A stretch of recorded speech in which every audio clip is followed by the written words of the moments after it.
la Sainte Eucharistie voilée et pourquoi notre Seigneur, dans le très saint sacrement, se cache-t-il sous les espèces sacramentelles? Il nous est difficile de nous habituer à l'état caché de notre Seigneur. Nous devons souvent méditer cette vérité, car nous devons croire fermement et pratiquement que notre Seigneur Jésus-Christ, bien que de manière voilée, est réellement, véritablement et substantiellement présent dans la Sainte Eucharistie. Alors, pourquoi cette présence silencieuse, ce voile impénétrable? Seigneur, sommes-nous souvent tentés de dire, montrez-nous votre visage. Notre Seigneur nous fait sentir sa puissance, il nous attire, il nous maintient dans le respect, bien que nous ne le contemplions pas. Mais combien doux, combien bon serait d'entendre quelques paroles de ses lèvres, quelle consolation ce serait, quelle assurance de son amitié pour nous, s'il se montrait. Car, disons-nous, il ne se montre qu'à ceux qu'il aime.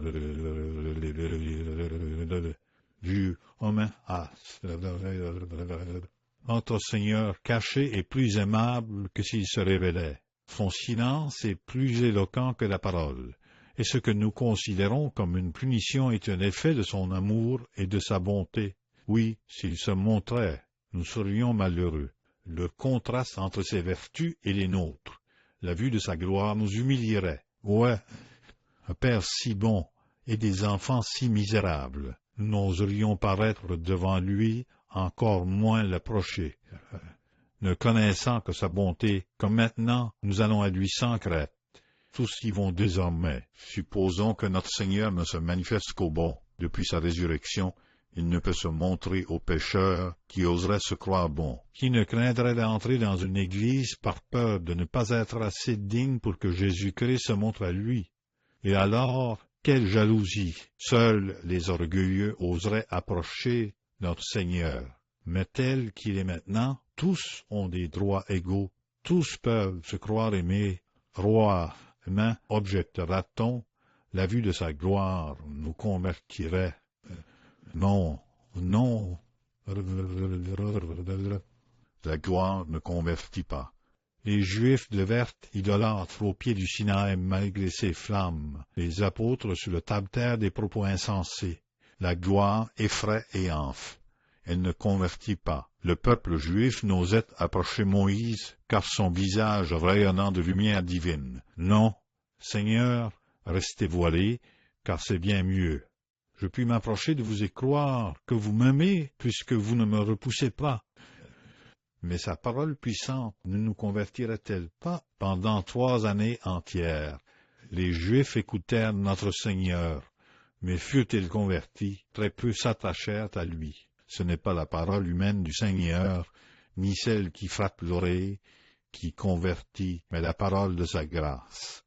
Or, notre Seigneur, dans le très saint sacrement, parle au cœur, et cela doit nous suffire, car c'est la parole de vérité. 4. Mais, au moins, si je pouvais sentir le cœur de notre Seigneur, percevoir quelques-unes de ses flammes ardentes, je l'aimerais bien davantage. Elle changerait mon cœur et l'embraserait d'amour. Ne confondons pas l'amour avec le sentiment. Quand nous demandons à notre Seigneur de pouvoir l'aimer, nous désirons qu'il nous fasse sentir que nous le faisons, mais ce serait un grand malheur s'il exauçait notre prière.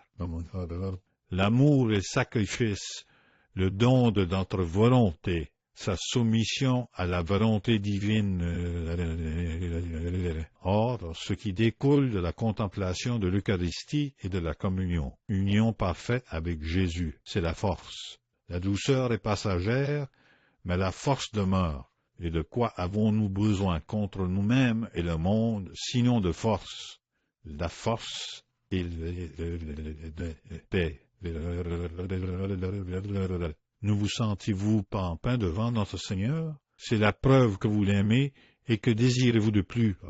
En 2 amis passent leur temps à se regarder en se déclarant leur amour, ils perdent leur temps. Ces déclarations n'augmentent pas leur affection, mais séparés quelque temps, ils penseront l'un à l'autre, évoqueront le train par l'imagination, se languiront mutuellement.